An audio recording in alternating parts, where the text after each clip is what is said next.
부처님께서 제자들과 함께 저녁 해가 뉘엿뉘엿 지는 숲을 걷고 계셨습니다.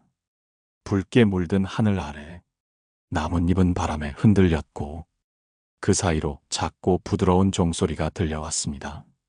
그때 한 제자가 조심스럽게 입을 열었습니다. 부처님, 저에게는 오래된 인연이 있습니다. 하지만 그 사람과 함께 있을수록 제가 점점 작아지는 느낌을 받습니다. 그래도 정이 있으니 그 인연을 놓는 것이 옳은지 모르겠습니다. 이럴 때 저는 어떻게 해야 합니까? 부처님께서는 걸음을 멈추시고 작은 나무 아래에 앉으셨습니다. 그리고 제자들에게 말했습니다. 사람은 나무와 같다. 햇빛을 많이 받아야 꽃을 피우고 열매를 맺을 수 있다. 하지만 옆에 서 있는 나무가 그 햇빛을 가리고 자꾸만 그늘을 들이운다면 그 나무는 너를 가로막는 것이다. 제자들은 그 말을 듣고 서로를 바라보며 깊은 생각에 잠겼습니다. 여러분, 오늘 우리는 사람을 멀리해야 할 때 생기는 세 가지 징조에 대해 이야기해 보려 합니다. 사람은 누구나 인연을 소중히 여깁니다. 함께한 시간이 길수록, 정이 깊을수록 그 인연을 쉽게 끊지 못합니다. 그래서 우리는 가끔 자신이 불편하고 괴로워지면서도 그 인연을 놓지 못하고 버티고 살아갑니다. 하지만 부처님께서는 제자들에게 분명히 말씀하셨습니다. 모든 인연이 너의 길을 함께 걷는 것은 아니다. 너를 힘들게 하며 내 마음을 어지럽히는 사람은 그리워할 인연이 아니라 떠나보내야 할 인연이다. 불교의 가르침에는 적정한 거리라는 말이 자주 등장합니다. 사람 사이에도 지켜야 할 거리가 있고 넘지 말아야 할 선이 있으며 가까워야 할 이유와 멀어져야 할 이유가 있다는 것입니다. 오늘 방송에서는 부처님의 지혜를 따라 사람을 멀리해야 할 세 가지 징조를 구체적으로 살펴보겠습니다. 첫째는 그 사람과 대화를 나누고 나면 마음이 무겁고 기가 빨리는 느낌이 드는 경우입니다. 둘째는 그 사람 앞에 서면 늘 위축되거나 자신을 작게 느끼게 될 때입니다. 셋째는 그 사람과 함께 있는 동안 나의 삶이 서서히 무너지거나 내 가치가 흔들리는 것을 느낄 때입니다. 이 세 가지는 우리가 관계를 돌아보고 스스로를 보호해야 하는 중요한 신호입니다. 지금 여러분의 곁에 있는 사람 중에 이러한 징조를 보이는 인연이 있다면 이 방송이 그 관계를 돌아보는 기회가 되길 바랍니다. 다음으로는 그 첫 번째 징조, 함께 있으면 기가 빨리고 마음이 무거워지는 사람에 대해 부처님의 이야기와 함께 자세히 나누어 보겠습니다. 혹시 지금 누군가와 함께한 후 이상하게 피곤하고 내 마음이 눌린 것 같은 느낌을 받고 계시진 않나요? 그 이유 이제 함께 살펴보겠습니다. 부처님께서 어느 날 제자들과 함께 아침 햇살이 들이치는 강가에 앉아 계셨습니다. 강물은 조용히 흐르고 있었고 새들은 가지 위에서 고요하게 노래하고 있었습니다. 그때 한 제자가 입을 열었습니다. 부처님, 저는 어떤 사람과 함께 시간을 보낸 뒤에는 마음이 지치고 몸도 무겁고 온종일 피곤함이 가시지 않습니다. 하지만 그 사람은 저를 도와주는 척 말도 잘하고 겉으론 친절하게 굴기 때문에 차마 거리를 둘 수 없습니다. 부처님께서는 그 말을 듣고 물가에 떠 있는 작은 나뭇잎을 손가락으로 가리키셨습니다. 그리고 말씀하셨습니다. 그 나뭇잎은 가볍고 작지만 물살을 막고 있다. 그리하여 강물은 잠시 흐름을 멈추고 안으로 고인다. 사람의 말과 행동도 그러하다. 겉으론 가볍고 온화해 보여도 그 마음이 탐욕이나 질투로 흐르면 곁에 있는 이의 기운을 막고 마음을 무겁게 만든다. 여러분, 사람을 멀리해야 할 때 생기는 첫 번째 징조는 그 사람과 대화를 나누거나 시간을 보내고 난 뒤 이유 없이 마음이 무거워지고 기가 빠지는 느낌이 든다는 것입니다. 이런 사람을 불교에서는 에너지 포식자라 부릅니다. 자신도 모르게 상대의 에너지와 집중을 빨아들이는 사람입니다. 그들은 주로 불평이나 걱정을 반복하고 자신의 상황을 계속 나열하거나 늘 남과 자신을 비교하며 슬픔이나 분노의 감정을 나누려 합니다. 문제는 그 말이 처음엔 이해되고 공감이 되는 것처럼 보여 우리는 자꾸 귀를 기울이게 된다는 것입니다. 하지만 그 시간들이 누적되면 나의 기운은 고갈되고 심지어 나조차 부정적인 기운에 물들게 됩니다. 부처님 당시 한 제자가 있었습니다.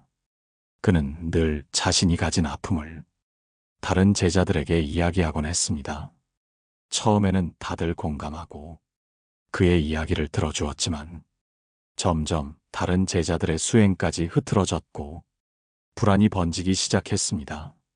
부처님께서는 그 모습을 보고 조용히 말씀하셨습니다. 슬픔은 나누어야 가벼워진다. 하지만 같은 말이 반복되면 그것은 슬픔이 아니라 습이다. 습은 마음을 눅눅하게 하고 모두의 기운을 무겁게 한다. 이 말은 우리가 사람의 고통을 공감하되 그 고통이 반복되어 습관처럼 흘러들게 해선 안 된다는 가르침입니다. 혹시 여러분 주변에도 항상 자신의 고통을 말하는 사람이 있진 않나요? 처음에는 도와주고 싶었지만 이제는 말만 들어도 가슴이 답답하고 몸이 무겁게 느껴지는 사람. 그 사람과의 인연은 이제 조용히 정리를 고려할 때입니다. 물론 이 말이 고통을 나누지 말라는 뜻은 아닙니다. 불교는 자비의 종교이고 다른 이의 고통을 공감하는 마음을 무엇보다 중요하게 여깁니다. 하지만 그 자비가 내 기운을 빼앗기고 내 삶을 무너뜨릴 정도라면 그 관계는 건강하지 않은 것입니다. 부처님께서는 또 이렇게 말씀하셨습니다. 자비는 너를 해치면서까지 베푸는 것이 아니다. 자신을 보호하지 않는 자는 결국 아무도 도울 수 없다. 여러분, 혹시 지금 누군가와 함께 있는 것만으로 이미 내 마음이 피로해지고 있지는 않나요? 그렇다면 그 인연은 멀리할 때가 되었을 수 있습니다. 사람을 멀리한다는 것은 미워하는 것이 아닙니다. 스스로를 지키는 지혜이고 마음을 맑게 하는 수행입니다. 다음으로는 두 번째 징조, 그 사람 앞에만 서면 내가 작아지고 위축되는 느낌을 받을 때에 대해 부처님의 말씀과 함께 이어가겠습니다. 여러분이 혹시 그런 감정을 한 번이라도 느껴보셨다면 다음 이야기를 꼭 함께 나눠주시기 바랍니다. 부처님께서 제자들과 함께 바위가 많은 언덕 위를 천천히 오르고 계셨습니다. 바람은 낮게 불어와 나뭇잎을 스치고 멀리서 새 한 마리가 조용히 날아올랐습니다. 그때 한 제자가 침묵을 깨고 여쭈었습니다. 부처님, 어떤 사람과 함께 있으면 괜히 숨이 막히고 말을 아끼게 되고 자꾸 나 자신이 부족하게 느껴집니다. 그 사람은 저를 무시하거나 모욕한 적이 없는데 이상하게 저는 그 사람 앞에서 자신감이 사라지고 작아지는 것 같습니다. 부처님께서는 한동안 조용히 주변을 바라보시다가 이렇게 말씀하셨습니다. 자존심을 꺾는 말보다 더 무서운 건 너의 존재를 보이지 않게 만드는 기운이다. 그 사람은 너의 말보다 너의 기운을 억누른다. 그런 사람은 너의 안의 불을 천천히 꺼뜨린다. 여러분, 사람을 멀리해야 할 때 생기는 두 번째 징조는 바로 그 사람 앞에만 서면 내가 작아지고 위축되고 말수가 줄어들며 존재감이 사라지는 기분이 드는 것입니다. 이런 사람은 언뜻 보기엔 상냥하고 예의 바른 것처럼 보일 수도 있습니다. 하지만 그 말과 태도 속에는 끊임없이 비교하게 만들고 늘 부족함을 느끼게 하는 미묘한 힘이 숨어 있습니다. 이런 관계에선 자신을 있는 그대로 드러낼 수 없고 어떤 말도 편히 꺼낼 수 없으며 항상 평가받고 있는 것 같은 불안과 긴장감이 따라옵니다. 불교의 고사 중에 이런 이야기가 전해집니다. 한 젊은 수행자가 똑똑하고 재능 많은 또래 제자 옆에만 서면 자신이 쓸모없고 어리석은 사람처럼 느껴졌습니다. 그 제자는 직접적으로 무시하거나 불편한 말을 한 적은 없었지만 늘 은근한 비교와 가벼운 조언을 하며 상대방의 중심을 흔들었습니다. 그 젊은 수행자는 결국 수행을 포기하고 절을 떠나려 하였고 그 사실을 알게 된 부처님께서 조용히 불러 말씀하셨습니다. 너는 그 사람을 두려워한 것이 아니라 그 사람 옆에 있을 때 너 자신을 잃어버렸기 때문에 괴로웠던 것이다. 인연은 마음을 편안하게 해주는 쪽으로 가야 한다. 너의 존재가 작아지는 사람 곁에 오래 머물면 마음의 등불이 꺼지게 된다. 이 말씀은 자존감을 떨어뜨리는 인연이 얼마나 위험한지를 명확히 일깨워줍니다. 여러분, 혹시 여러분도 누군가와 함께 있을 때 자꾸 위축되고 말을 아끼게 되고 내가 괜찮은 사람이란 생각이 흔들린 적이 있으신가요? 그 인연이 오래될수록 그 느낌은 습관이 되고 결국 자존감이 낮아지며 자기 인식 자체가 달라지게 됩니다. 불교에서는 자신을 함부로 여기게 만드는 인연을 내면을 흐리게 하는 인연이라 부릅니다. 이 인연은 외적으로 큰 상처를 주진 않지만 속을 천천히 무너뜨립니다. 그래서 더 조심해야 합니다. 부처님께서는 또 이렇게 말씀하셨습니다. 너의 마음을 한없이 작게 만드는 인연은 스스로를 버리게 만든다. 그런 인연은 자비가 아닌 무명이다. 자비란 다른 사람을 품는 것뿐 아니라 내 자신을 지키는 것도 포함됩니다. 그래서 우리는 나를 자꾸 작게 만드는 사람, 내 목소리를 줄어들게 만드는 사람과는 반드시 거리를 두어야 합니다. 다음으로는 세 번째 징조, 그 사람과 함께 있으면 내 삶이 서서히 무너지고 내 기준과 가치가 흔들릴 때 우리는 어떤 선택을 해야 하는지를 부처님의 가르침을 따라 함께 나누겠습니다. 혹시 지금 누군가로 인해 내가 점점 내가 아닌 것처럼 느껴지신다면 이 다음 이야기에 꼭 귀 기울여 보시길 바랍니다. 부처님께서 어느 날 제자들과 함께 산 중턱의 암자에 머물고 계셨습니다. 그날은 안개가 짙게 내려앉아 멀리 있는 나무도 흐릿하게 보였습니다. 고요한 침묵이 흘렀고 제자들 사이에도 무언가 말하지 못한 무거운 기운이 감돌았습니다. 그때 한 제자가 말문을 열었습니다. 부처님, 저는 어떤 사람과 함께 있으면 제 삶이 자꾸 흔들립니다.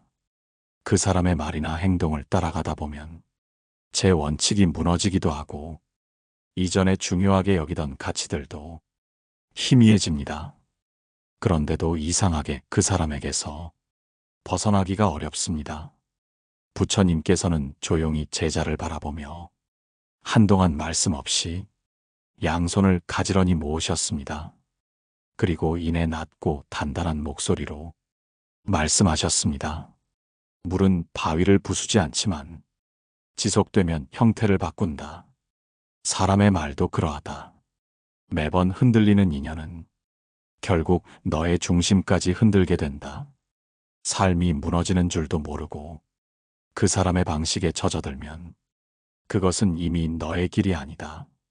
여러분, 사람을 멀리해야 할 때 생기는 세 번째 징조는 그 사람과 함께 있으면 내 삶이 천천히 무너지고 내 가치가 흔들리기 시작한다는 것입니다. 처음엔 그 사람이 조언을 하는 것처럼 들리고 세상을 더 잘 아는 것 같아 그 말이 설득력 있게 느껴집니다. 하지만 시간이 흐르면서 내가 중요하게 생각하던 것들을 하나둘 포기하게 되고 나의 결정에도 확신이 없어지며 결국 삶의 방향 자체가 달라져 버리게 됩니다. 이런 인연은 크게 싸우거나 눈에 띄는 갈등이 생기지는 않지만 서서히 나를 바꾸고 나를 지우고 나를 비워갑니다. 불교에서는 이런 사람을 습의 인연이라고 부릅니다. 물에 젖은 옷이 서서히 체온을 앗아가듯 이 인연은 내 안의 정신을 무력하게 만들고 내 길을 흐리게 합니다. 부처님 당시에 한 중년의 수행자가 있었습니다. 그는 원래 규칙적으로 정진하며 늘 중심이 단단했던 사람입니다. 하지만 외부에서 들어온 한 장사꾼과 친해진 뒤 그의 삶은 변하기 시작했습니다. 장사꾼은 늘 말했습니다. 세상은 이상으로는 살아갈 수 없어. 수행만으론 굶는다. 처음엔 듣기만 하던 수행자는 점차 자신의 삶에 대해 회의를 품기 시작했고 결국 사찰을 떠나 세속의 일에 뛰어들게 되었습니다. 그 모습을 지켜본 부처님께서는 제자들을 모아 이렇게 말씀하셨습니다. 물은 물고기를 살게도 하지만 때론 뿌리를 썩게도 한다. 말도 그러하다. 사람의 말이 너의 정신을 흐리게 하고 삶을 멀어지게 하면 그 인연은 떠나야 한다. 여러분, 혹시 지금 누군가와의 관계 속에서 예전의 나와 다른 방향으로 변해가고 있는 자신을 느끼고 계시진 않나요? 과거엔 지키던 원칙을 지금은 대수롭지 않게 넘기고 마음 깊이 중요하던 가치도 이제는 그저 남의 일처럼 느껴지고 있다면 그것은 분명한 경고입니다. 사람은 함께 있는 사람에 따라 마음이 바뀌고 습관이 바뀌고 삶의 방향도 달라지게 됩니다. 불교에서는 정법을 따르는 것만이 삶을 맑게 하는 길이라고 가르칩니다. 그 정법을 흐리게 만드는 인연은 아무리 정이 깊더라도 거리를 두는 것이 옳습니다. 부처님께서는 또 이렇게 말씀하셨습니다. 세상을 모두 품을 수 없다. 너를 지키는데 해가 되는 자는 아무리 가까워도 멀리해야 한다. 다음으로는 지금까지의 세 가지 징조를 바탕으로 우리가 실제 일상에서 어떤 기준으로 관계를 정리해야 하는지, 그리고 사람을 멀리하되 어떻게 불교의 자비로 그 인연을 마무리해야 하는지를 함께 나누겠습니다. 혹시 지금 마음속에서 멀어지고 있는 인연이 있다면 다음 이야기가 그 관계를 정리할 수 있는 작은 용기가 되기를 바랍니다. 부처님께서 어느 날 제자들과 함께 맑은 새벽 숲길을 걷고 계셨습니다. 안개가 걷히는 고요한 아침이었고 새들의 울음소리도 마치 스스로를 깨우듯 들려왔습니다. 그때 한 제자가 조용히 여쭈었습니다. 부처님, 저는 사람을 멀리해야겠다는 생각이 들 때마다 자비롭지 못한 마음인가 싶어 스스로를 자책하게 됩니다. 관계를 끊는다는 것은 혹시 업이 쌓이는 일 아닐까요? 부처님께서는 멈추어 선 채 떨어진 낙엽 하나를 손에 들고 제자들에게 이렇게 말씀하셨습니다. 이 낙엽을 보아라. 나무는 봄과 여름 동안 이 잎을 품고 살았지만 가을이 오면 자연스럽게 놓아준다. 그리하여 나무는 다시 자기 자신을 보호한다. 사람의 인연도 그렇다. 놓아야 할 때 놓지 못하면 그 인연은 상처가 된다. 여러분, 지금까지 세 가지 징조를 통해 멀리해야 할 사람의 신호를 살펴보았습니다. 첫째, 함께 있으면 말을 듣고 난 뒤 기운이 빠지고 마음이 무거워지는 사람. 둘째, 그 사람 앞에서는 나의 자존감이 자꾸 작아지고 존재감이 사라지는 사람. 셋째, 그 사람과 함께한 후 내 삶의 기준이 흔들리고 가치관이 흐려지는 사람. 이 세 가지는 불교에서 말하는 번뇌의 인연이라 할 수 있습니다. 그 인연은 자비로 품을 수는 있어도 삶의 중심까지 허물도록 허용해서는 안 됩니다. 불교에서의 자비는 마냥 품고 머무는 것이 아닙니다. 진정한 자비는 서로를 맑게 하고 서로의 마음을 살리는 길을 택하는 것입니다. 그렇다면 이제 우리는 이런 인연을 어떻게 정리하고 어떻게 멀어져야 할까요? 첫째로는 마음의 거리를 먼저 두어야 합니다. 겉으로 대놓고 멀어지기보다는 자신의 내면에서 그 사람의 말이나 감정에 휘둘리지 않도록 거리를 두는 것이 시작입니다. 둘째로는 그 사람의 말에 습관적으로 반응하지 않는 것입니다. 자꾸 조언을 구하거나 상대에게 의지하게 되면 나도 모르게 그 영향력 안으로 다시 들어가게 됩니다. 셋째로는 새로운 인연과 환경 속에서 나를 회복시켜야 합니다. 마음을 맑게 해주는 사람들과 조금씩 시간을 보내고 나의 본래 모습과 가치를 되찾아야 합니다. 부처님께서 한 제자에게 이런 말씀을 하신 적이 있습니다.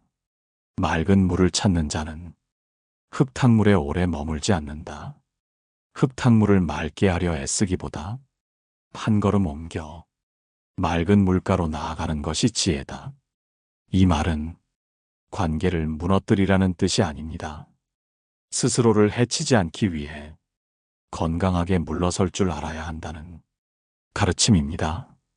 여러분, 혹시 지금 그 사람 없이 나는 외롭지 않을까? 내가 너무 차가운 사람은 아닐까? 이런 생각 때문에 불편한 인연을 놓지 못하고 계시진 않나요? 그 사람 없이도 당신은 괜찮습니다. 당신의 삶은 누군가에게 계속 끌려가는 삶이 아니라 스스로 중심을 잡고 깨달음에 나아가는 길입니다. 부처님께서는 또 이렇게 말씀하셨습니다. 좋은 인연은 잡지 않아도 머무르고 나쁜 인연은 붙잡아도 스며들지 않는다. 다음으로는 지금까지의 내용을 정리하고 사람을 멀리하는 일이 결코 이기적인 선택이 아님을 더 깊은 불교적 관점에서 살펴보며 방송을 마무리하도록 하겠습니다. 혹시 지금 놓아야 할 인연이 마음에 떠오르고 계신가요? 그렇다면 이 마지막 이야기를 함께 나누며 스스로를 더욱 단단히 지켜보시길 바랍니다. 부처님께서 어느 날 노승들과 함께 저녁 명상 후 불빛 없는 어둠 속에 앉아 계셨습니다. 바람은 조용히 흘렀고 숲은 숨을 죽인 듯 고요했습니다. 그 고요한 순간 부처님께서 제자들에게 조용히 물으셨습니다. 너희는 어떤 인연을 떠나본 적이 있느냐? 제자들 중 한 명이 대답했습니다.